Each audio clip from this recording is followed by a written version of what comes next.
पशुपति कुमार पारस पहले बयान देते हैं कि 243 सीटों पर हम चुनाव लड़ेंगे बिहार में। तो दिलीप जायसवाल और फिर बाद में अमित शाह से उनकी मुलाकात हो जाती है। अब वो बयान दे रहे हैं कि एनडीए में हमारी बात बन गई है, सम्मानजनक सीट हमें अब मिल रहा है। क्या ऐसा आप लोग दे रहे हैं? तौर पर हमारे एनडीए गठबंधन के साथी हैं तो सभी का सम्मान करना भारतीय जनता पार्टी का, क्योंकि सबसे बड़े दल के रूप में हम हैं, तो स्वाभाविक है कि सबों को साथ लेकर चलना है। लेकिन आरजेडी ये आरोप लगा रही है कि आप लोग ही चिराग पासवान के सांसद को तोड़ेंगे, जैसे आप लोग मुकेश सहनी के विधायकों को तोड़े थे। अरे चिराग ये तेजस्वी यादव जी के बयान को क्या लेना है? उनको बयान देने के अलावा और कुछ बचा नहीं है। एंट्री से चिराग को तो कहीं कोई दिक्कत नहीं ना होगा? नहीं, देखिए क्या दिक्कत होगी? दोनों एक दूसरे को बेहतर ढंग से जानते हैं। बिहार के पूर्व डिप्टी सीएम तारकिशोर प्रसाद हमारे साथ हैं। इन दिनों चर्चा तेज है कि चिराग पासवान एनडीए को आंख दिखा रहे हैं। नहीं, देखिए, श्री चिराग पासवान जी ने बहुत बेहतर ढंग से एनडीए का में साथ रहकर गठबंधन धर्म को निभाने का काम किया है। मैं तो उनके साथ लगातार पिछले लोकसभा के चुनाव में कई सभाओं में साथ रहने का अवसर मिला है और पूरी ईमानदारी से उन्होंने एनडीए के लिए चुनाव अभियान में सहयोग किया है। अच्छी बैठकें, अच्छी सभाएं की है।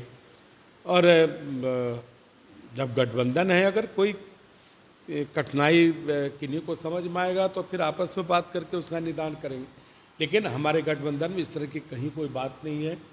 ये राष्ट्रीय जनता दल वाले जानबूझकर गठबंधन के बारे में कुछ कुछ बयान देते रहते हैं, लेकिन उनके बयान से गठबंधन कमज़ोर नहीं होगा। हम कागज़ का नाव नहीं है जो वर्षा से या पानी से भीग कर ख़त्म हो जाए।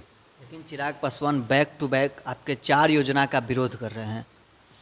अरे देखिए, जब अलग अलग वैचारिक धारा से लोग जब कॉमन मिनिमम प्रोग्राम में एक साथ जुटकर सरकार चलाते हैं तो उनके कुछ अपने दल का एजेंडा होगा, लेकिन हम लोग आपसी सहमति फिर बनाते हैं और जिस पर आम सहमति होती है वो सारी चीज़ें लागू करते हैं।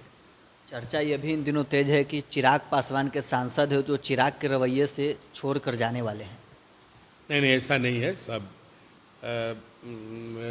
लोक जनशक्ति पार्टी रामविलास के जितने भी अपने माननीय सांसद हैं वो अपने दल के निश्चित रूप से साथ रहेंगे और उनका एनडीए की सरकार में सहयोग है। और दल के अंदर का कोई अगर अंदरूनी कुछ बातें हैं तो वो बेहतर ढंग से चिराग पासवान जी उसको सुलझाएंगे। तो अच्छे नेता हैं और कम उम्र में उन्होंने कहीं न कहीं लोगों को आकर्षित करने का काम किया। उन्होंने अपनी एक पहचान बनाई।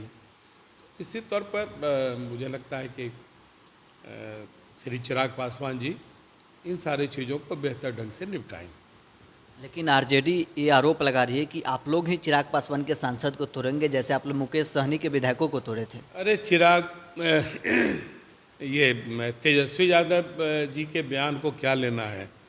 उनको बयान देने के अलावा और कुछ बचा नहीं है। बिहार तेजी से आगे बढ़ रहा है। वो सत्ता में घुसने का क्यों प्रयास करते हैं आपको पता है। वो धन बल को मजबूत करने के लिए सत्ता में जाना चाहते हैं। हम लोग बिहार के विकास के लिए सत्ता में आते हैं। तो देखिए, एक मौलिक चिंतन है, एक मौलिक फ़र्क है। और उनको बयान देने के अलावा तो उनके जिम्मे कोई काम बिहार में बचा भी नहीं। एक अंतिम सवाल रहेगा। पशुपति कुमार पारस पहले बयान देते हैं कि 243 सीटों पर हम चुनाव लड़ेंगे बिहार में।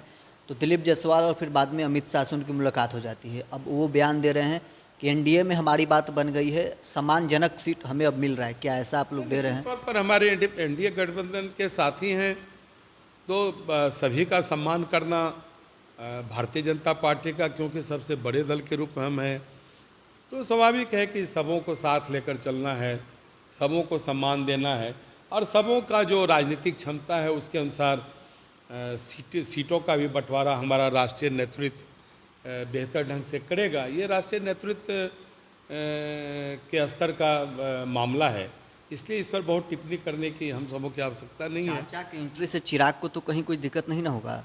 नहीं, देखिए, क्या दिक्कत होगी? दोनों एक दूसरे को बेहतर ढंग से जानते हैं। कभी कुछ गलतफहमियां रही होगी तो धीरे धीरे दूर भी होगी। राजनीतिक क्षेत्र में तो सारी संभावनाएं खुली रहती है। चलिए, बिहार के पूर्व डिप्टी सीएम तारकिशोर प्रसाद हमारे साथ थे। सभी सवालों का उन्होंने जवाब दिया है। बहरहाल, स्कोर में इतना ही। आप बने रहे न्यूज़ 4 नेशन के साथ।